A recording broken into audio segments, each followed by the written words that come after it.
time from Women's Health on the Go, where we offer telemedicine for women. If you haven't signed up for our newsletter, make sure that you go over to our website, www.womenshealthonthego.com, where you can sign up, you can learn more about us, and if you need an appointment, you can book your appointment. But tonight, we are actually going to be talking about reoccurring vaginal infections. I definitely see that we have a couple of people here.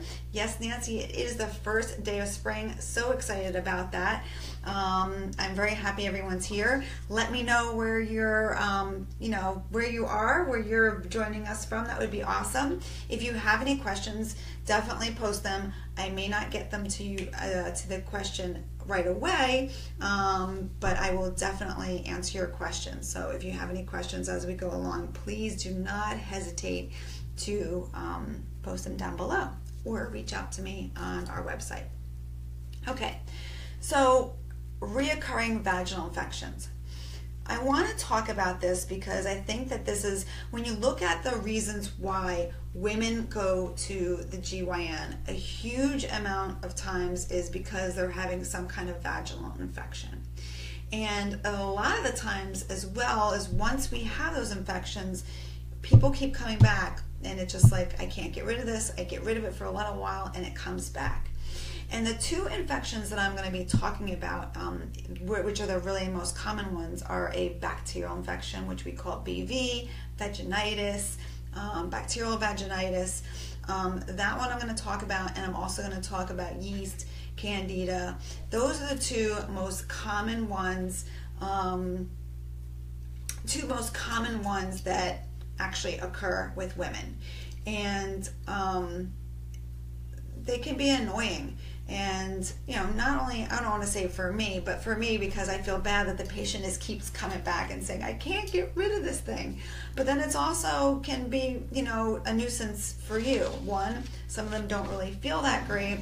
And then also, it can also interfere with your personal sexual life as well, which can be a little bit not the greatest feeling.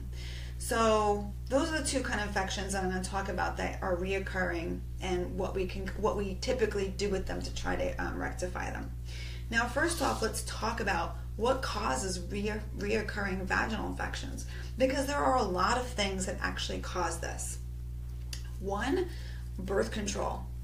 Birth control pills can do it. The IUD can do it, because if you think about it, the IUD is the little plastic device that goes inside the uterus. You have a little plastic string that's sticking outside into the vagina, and sometimes because there's a foreign object in the vagina, it can cause some irritation. You can get reoccurring infections. If you use the diaphragm is not very common. Diaphragm is a form of birth control. It's like a little silicone kind of cup that you put inside.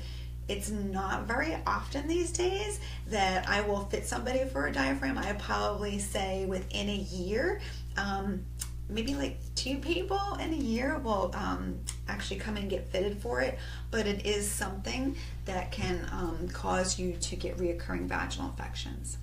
Medications that we take. Again, I mentioned birth control pills, which is one of them, but then also when we take antibiotics. Now, antibiotics, when we have a bacterial infection, or if we have any kind of bacterial infection in our body and we take an antibiotic, it also not only kills the bad bacteria that's in our vagina or in our body, but it also gets rid of those good bacteria that's in our gut and also our vagina. So it'll get rid of that good bacteria, and then sometimes we can end up with either a bacterial infection, or we can also end up with a yeast infection. So antibiotic use, sometimes people are on steroids. Steroids can cause you to have sometimes a yeast infection as well. Another thing is a new sexual partner. A lot of the times when we have a new sexual partner, a lot of people will come in and get a vaginal infection. And typically I tell people, like, listen, you have your bacteria that's part of your body, and then your partner has their bacteria. And sometimes the bacteria don't mix, or they're just still kind of getting used to each other almost. It's almost like, hey, I've got my bacteria, you got bacteria. And sometimes they don't mix initially.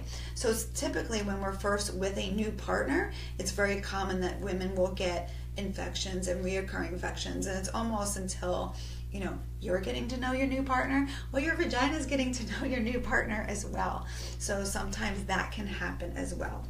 Feminine products. Soaps, douches, laundry detergent. I always tell people that the vagina is the best thing in the world. It takes care of itself. It has its own bacteria. It cleans itself. It maintains itself. And when we start using these products, especially these feminine products, I know that I've said this before, why do you want your vagina to smell like an ocean breeze or a spring meadow? We all have our own good discharge. We have our own good scent. And when you start messing it with these feminine products, you're just lining yourself up not only for infections, but you're just lining yourself up for infections. The soaps, especially like the antibacterial soaps, again, we have normal bacteria in the vagina, right? And you're using antibacterial soap. You're getting rid of all the good bacteria so that you're more likely to have an overgrowth of the other bacteria that causes it not to feel so good, if that makes sense. Irritants.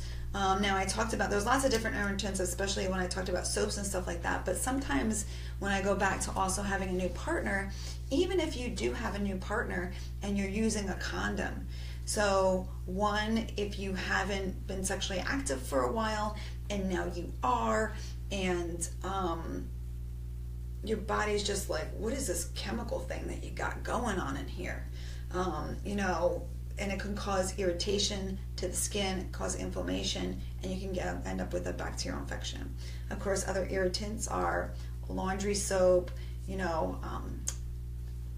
tampons, especially, or mini pads or pads that have fragrance or anything. I always suggest people to actually use the Diva cup, which I can talk about that. I actually have a video for that, and I'll actually put a link. I'm going to make a little note to myself, link to Diva cup. The Diva cup is a great alternative to when you have your period, instead of using tampons or pads. Tampons and pads, when they have chemicals in them, it's another reason why we can get irritated, infections, and we can keep getting vaginal infections. Like all these things, yes, can cause us to have one infection, but unfortunately, one, if we keep exposing ourselves to this, we can keep getting infections. But then also sometimes, and we'll talk a little bit about this, whether it's yeast or a bacterial infection, sometimes it's hard to actually, we're going to have to go about into this a little bit, because it's hard to, sometimes we normally have yeast in our body, and when we have that overgrowth, it's hard to completely eliminate it. It's just a matter of maintaining that good level of yeast in our body. And then if you talk about bacterial infections, we're going to talk about that in a minute. I'm trying to be structured here so I don't go, because sometimes there's so much stuff going on in my head right now, and all this stuff that I want to tell you, and I'm always trying to make sure that I get it all out. So, all right, so other thing is medical problems. You can be a diabetic. That can cause a lot of people to have diabetes, like a sugar intolerance. Diabetes is basically controlling your sugar. Sugar feeds yeast. A lot of people who have uncontrolled diabetes will have to end up having reoccurring vaginal infections. Decreased immune system, HIV, any kind of medical condition that has a decreased immune system can cause you to have reoccurring vaginal infections as well. So typically these two infections, when you have them, if you go to a medical provider now, they always, there is I don't know if I'll call it a theory or whether you want to call it, whatever it is that you want to call it. Most providers will say you shouldn't self-diagnose. You should definitely go to a provider and get diagnosed, because sometimes people have a bacterial infection and they treat themselves for yeast, and sometimes they think they have a yeast and they end up having a bacterial infection. My personal thought is that, if you think you have a yeast infection and you treat yourself with, go over the counter and you get over the counter yeast cream, and then after you use that, because some people can't afford to go to the doctor, you know what I mean? So they try it. If you try it and then it doesn't work, then I think that's time to definitely go to a provider. Yes, Nancy, I would definitely agree with you. Lubricants can also cause vaginal infections. That's why I kind of encourage lots of anything that has any kind of chemical in it or any kind of irritant in it is a possibility that's going to cause you to get a vaginal infection, whether it's bacterial or yeast. Especially lubricants that have glycerin in them, which glycerin is basically sugar. Sugar feeds yeast. So you can definitely get yeast infections that way, but also depending on what the chemical is in the lubricant can cause a change in the environment in the vagina, and you can end up with a bacterial infection or a yeast infection. I usually encourage people, one, to use things that, let's see, like coconut oil, which is a little bit more, I'm sure if most people who watch my show know that I talk about conventional medicine, but I also talk about all these natural kind of remedies that we can use to help us relieve these kind of these problems. And coconut oil, I am a huge fan of coconut oil, just because it has antibacterial and antifungal properties, which, if you're having a bacterial infection or you're having a yeast infection, it's going to kind of help those things. So I've read some people where, why would you use coconut oil? And I find it helps with a lot of my patients. I recommend it. I have them come back and say, oh my God, it worked. So, but yes, lubricants, Nancy, absolutely can cause irritation and vaginal infections as well. Okay, so how do we basically treat these infections? Well, yeast infection, I'm sure that most people know there's an antifungal cream, or there is also an oral medication called diflucan. And then with a bacterial infection, vaginitis, BV, there is either an oral antibiotic that you can take, or there's a vaginal gel that you can do. So now typically afterwards, so let's just start off by saying that when it comes to vaginal infections, when it comes to reoccurring vaginal infections, there is a lot of ways to approach this to kind of help eradicate it in the long term. There's many different approaches. It just depends on the person. Sometimes, unfortunately, with most things in life and most things even in medical practice, you have to go, all right, well, let's start at ground zero and let's go down this avenue. Okay, this avenue is not working. Okay, let's go down another avenue. So a lot of the times, it is a good idea to work with a healthcare provider that's open to talking about different kind of avenues. I am going to try to focus on a couple of them. They can be, again, it just depends on the person, it depends on the situation. You have to kind of work with the person completely on this, because sometimes they can be really difficult to get rid of. Yeast can be difficult to get rid of. If you think about this, we all have yeast inside of our bodies. We all have it. It's a part of our bodies. And it's when we have an overgrowth that sometimes our bodies can't handle it and we express symptoms. And for us women, it ends up being, unfortunately, in the vagina. So that's the unfortunate part of that for us women. But we do have yeast in our systems, and there's a normal level of yeast in our systems. It's just when there's an overgrowth with it. And then when you look at bacteria, there is bacteria in our body. There's bacteria in our guts, there's bacteria in our vagina, and they're all normal, and they help our bodies process everything.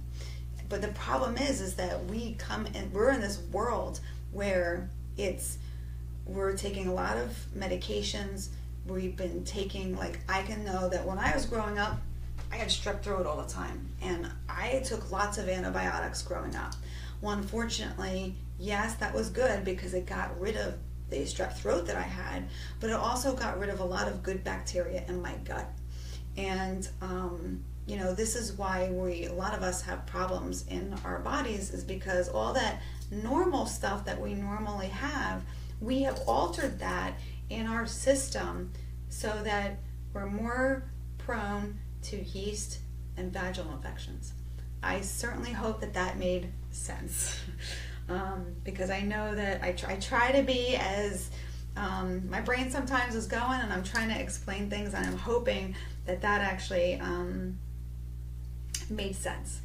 Okay, so typically, I personally, after someone has had a yeast infection or a bacterial infection, I typically encourage a vaginal probiotic. Now, there are some will say that it's really good, and then there is some that'll say it's not going to do anything.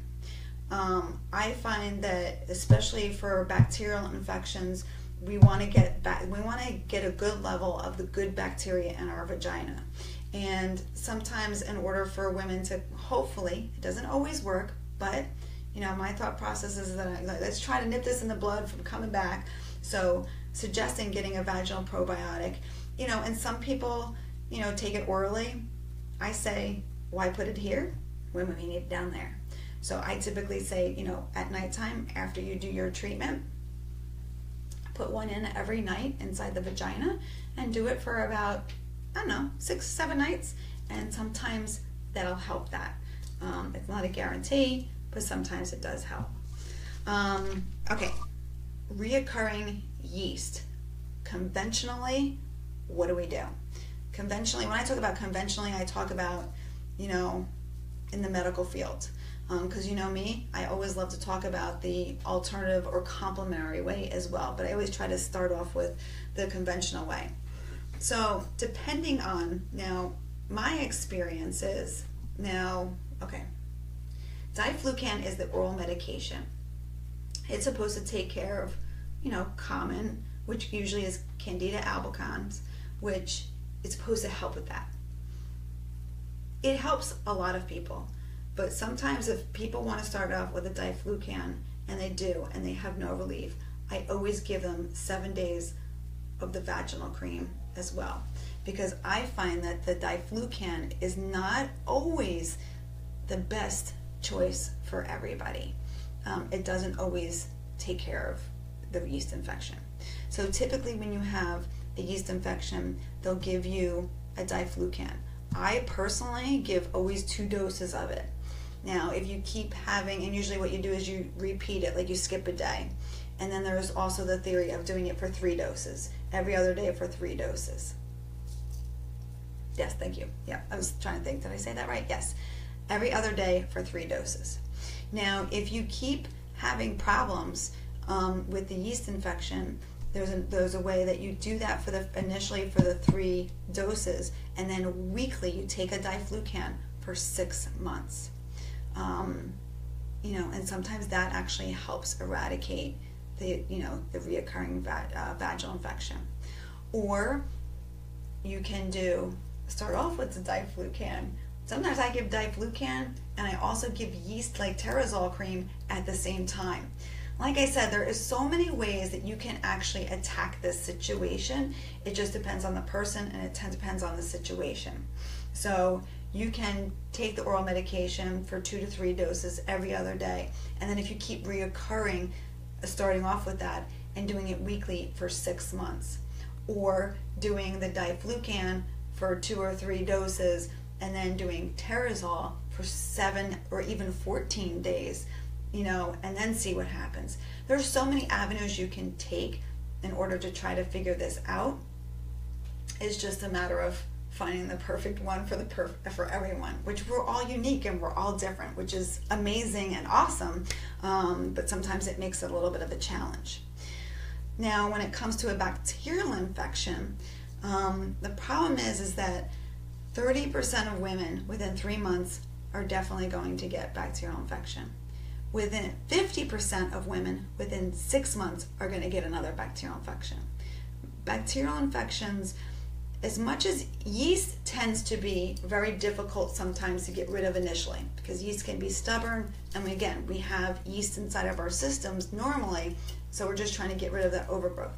Then you have bacterial infections, which typically, when you treat them, they go away initially, but then they come back. Hopefully that makes sense. So if you have had 3 documented diagnoses within 3 months, you're considered to be having reoccurring vaginal bacterial infections, which, if you're going to have reoccurring vaginal infections, it's going to be more than that. I mean, I think that's the clinical diagnosis, the clinical way that they diagnose reoccurring bacterial infections. But to be honest with you, typically when people have that, it keeps coming back. It comes back a little bit more often than 3 months in a year. Now, the way that you treat a bacterial infection initially is either a Metrogel, or there's clindamycin, which is a vaginal cream for either 3 or 5 days. I personally like giving the vaginal cream over the oral antibiotic, because at least the cream, it's an antibiotic. It's going to also kill good bacteria, and I'd rather just kill that bacteria locally as compared to systemically taking it. Remember, I was talking about all that good bacteria inside of our gut.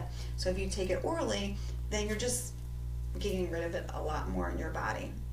So I encourage women, if they're willing to, I mean, not everybody likes to do the vaginal cream, but I typically kind of encourage it just because I think that it's a little bit better for our bodies.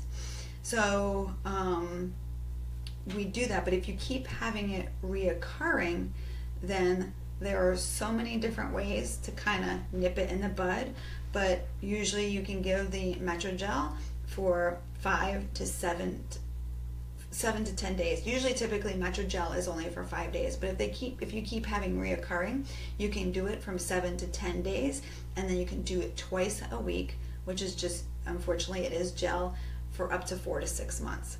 And sometimes that kind of helps. Now, they'll only do that with the Metrogel, which is the metronidazole, because clindamycin, which is another antibiotic that you can take, hopefully this is not sounding too confusing, can actually be it can be toxic, and we don't want that.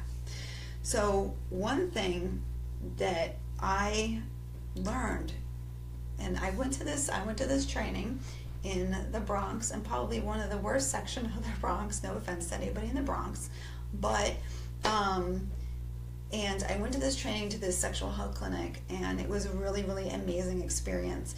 And the doctor there was talking about how sometimes when women have a bacterial infection, I was going to draw kind of a picture. I should have drawn a picture, but so if you think about you have a cell, you have all these little cells in your vagina, and let me just think if I can do a quick draw. I'm not an artist, by the way, but you have a cell, and it has a nuclei in it, right? So this is kind of basically what it looks like. And when you have a bacterial infection, bacteria kind of attach to that cell, right? So when we look under a microscope, right, we're looking for all this little bacteria that's actually, it just looks like it looks like it's just been attacked with all these little bacteria attached to it, okay? Now the theory is that when you take an antibiotic, it's going to kill all of that bacteria and remove it from the cell. But the theory is that when you keep having a reoccurring vaginal infection, it's removing a lot of this bacteria, but still some of the bacteria are still attached to the cell, and then they just easily are able to kind of regrow. So what you want to do is get rid of that layer of bacteria, then hit them with an antibiotic so it completely gets eradicated. And that's done with boric acid suppositories. Now, it's very, very, very important for everybody to realize boric acid is not to be taken orally. It's not an oral medication. Boric acid is actually also used, I mean, this is going to sound awful. I always tell this to patients. It's also used to kill rodent, like insects, like, you know, all that kind of bug stuff. But it's also really, really great for helping to eradicate vaginal infections. So I know that sounds kind of crazy, but it does. So there's one way of trying to get rid of reoccurring vaginal infections where you do these boric acid suppositories. Remember, suppository goes in the vagina, not in the mouth. It can kill you. It's not good up here at all. But it's a boric acid suppository. You do that for about 5 nights before, because it's going to help break off all that. You're going to break that wall, or what you call maybe a film, okay, that's on there. And then you give the antibiotic to help clear the vaginal infection a lot easier off of the cells. And then you do it 4 or 6 nights before your antibiotic. Then you take your antibiotic, and then you repeat it again after, right? Because that's going to actually help prevent also yeast infection as well. Because sometimes when we take an antibiotic, especially when we're trying to get rid of bacterial infection, and if we're trying to get rid of that bacterial infection with an antibiotic, sometimes people end up with a yeast infection, because I think I kind of mentioned that in the beginning of the show. So that's another way to do it, to get rid of reoccurring vaginal infections. So that's typically a conventional way that we would take care of it. And again, reoccurring vaginal infections is not a straight kind of solution, unfortunately. It is something that when you see a provider, depending on who you're with, you have to, everybody's different. Everybody's body is different, and we're all different. And you have to find somebody that's willing to kind of sit down and work with you and get you through it and go, all right, listen, we're going to try Avenue A and see where we go. We have Avenue B, we got Avenue C, we have several avenues, but because sometimes it just depends on who you are and what the situation is. I mean, especially if you keep getting reoccurring vaginal, yeast infections, sorry about that, yeast infections, then you also, that's a good indication of, you know, it may be a good idea to get a physical. You know, do you have diabetes? Do you have any kind of immune compromised situation that's going on? What is going on? So that is important to kind of work with your provider on that part. Hopefully that makes sense. Okay, natural kind of remedies, or I don't know, remedies, because I think this is all about the majority of my videos and the majority of things that I talk about are basically always come back to the same thing. It talks about our diet, it talks about exercise, it talks about stress relief.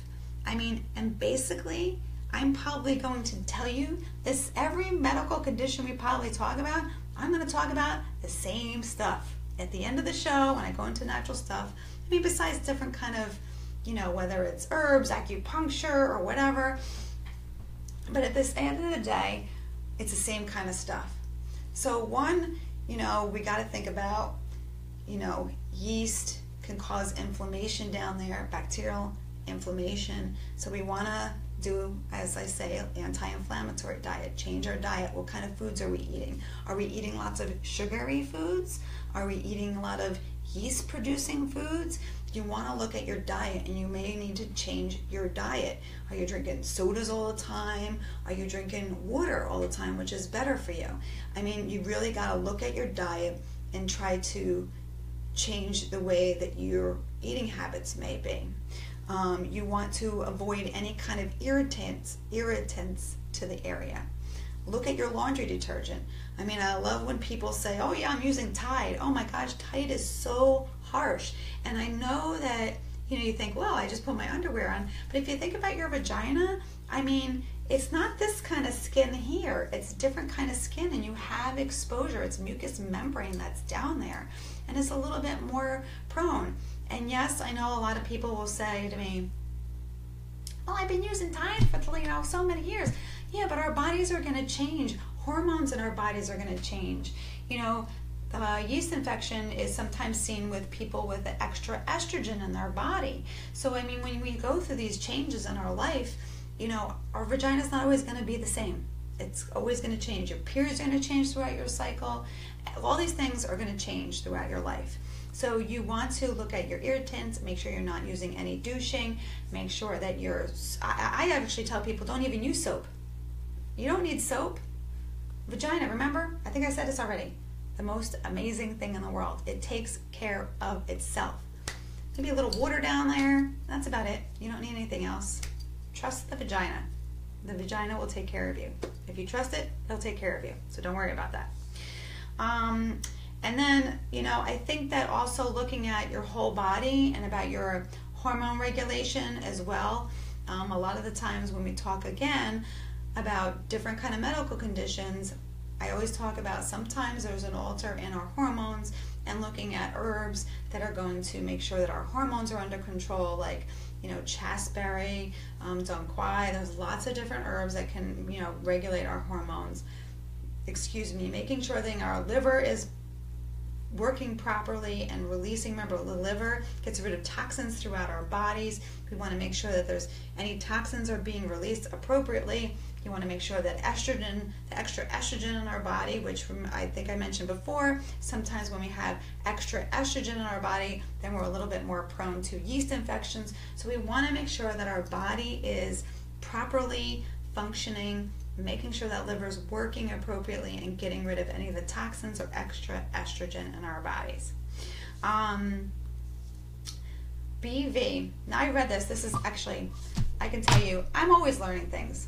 I've been doing this for a long time. I'm always reading. I'm always trying to find new ways to do a lot of things, and I am so intrigued by research.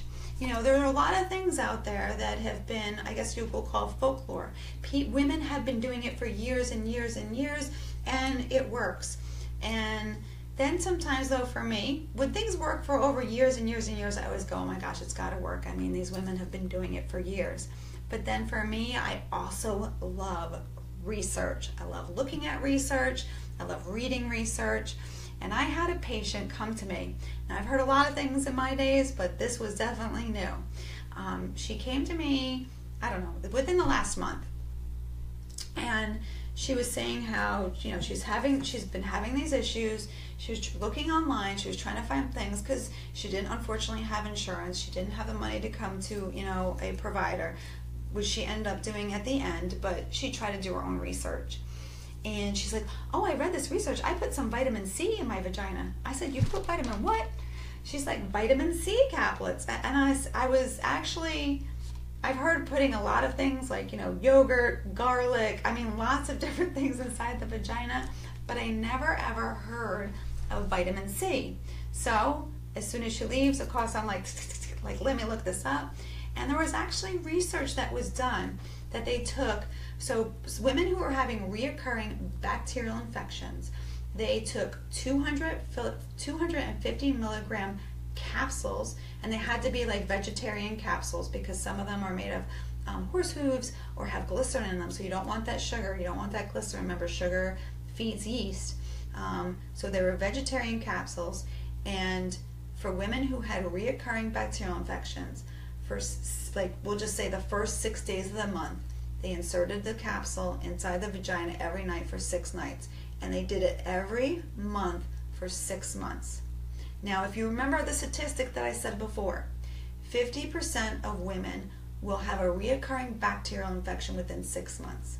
In this research, in 6 months, only 3% of women had reoccurring bacterial infections.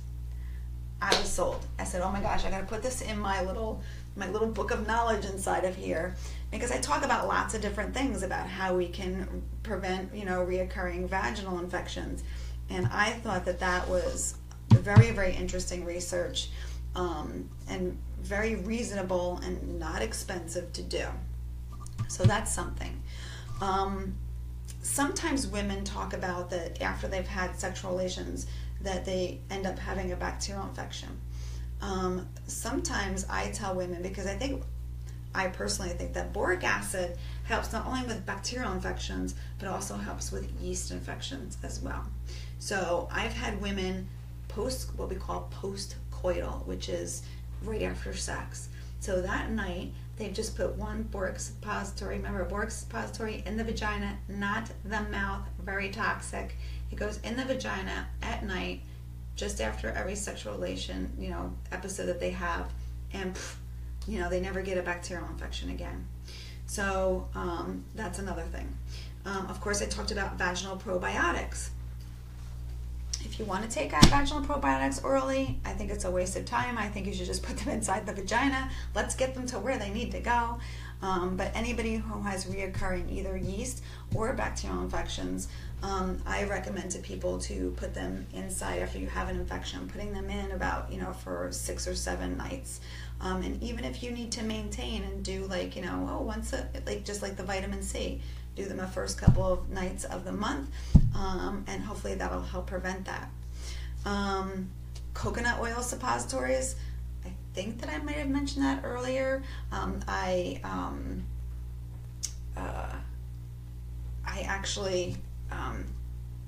suggest coconut oil to everybody all the time. So definitely coconut oil, even if it's after sex, or sometimes people get infections, yeast or BV, right after the period. Sometimes they get it right before. But just using some coconut oil suppositories, which I always talk to people, get a little piece of saran wrap. Coconut oil is liquid when it's heated, it's solid when it's cold, and just putting a couple dollops, molding them to like little suppositories, put them in the freezer. They will not freeze, they will just make them solid so that you can put them all the way upside the vagina and get them all the way up there. Make sure you do it at nighttime. Make sure you put a towel underneath you because the oil will come out. All right, Fiona she asked, what are the symptoms of a bacterial infection? That's a very, very good question. Okay, yeast, BV. Yeast, if you're going to have an odor, sometimes it's like a sweet smelling, just like, I will give you an example of the smell that a patient told me today. She told me that her vagina smelled like glazed donuts, which I thought was very, very funny. So she definitely had a yeast infection. So with a yeast infection, sweet, the discharge can be yellow, greenish, and it can look like cottage cheese, and it could be not itchy, it could be extremely itchy. With a bacterial infection, it could be, usually it's a light yellow, creamy kind of discharge. It typically will smell like fish. And if you're not quite sure, a good easy way to do it, as much as I said don't use soap on the vagina, if you're in the shower and you use like a strong antibacterial soap just to kind of wash down there a little bit, the pH, it's going to, if you have a bacterial infection, whoosh, like that fish smell is going to explode while you're in the shower. You're going to be like, oh, yep, I have a bacterial infection. Sometimes people will have itching with a bacterial infection. Not always, but sometimes people will.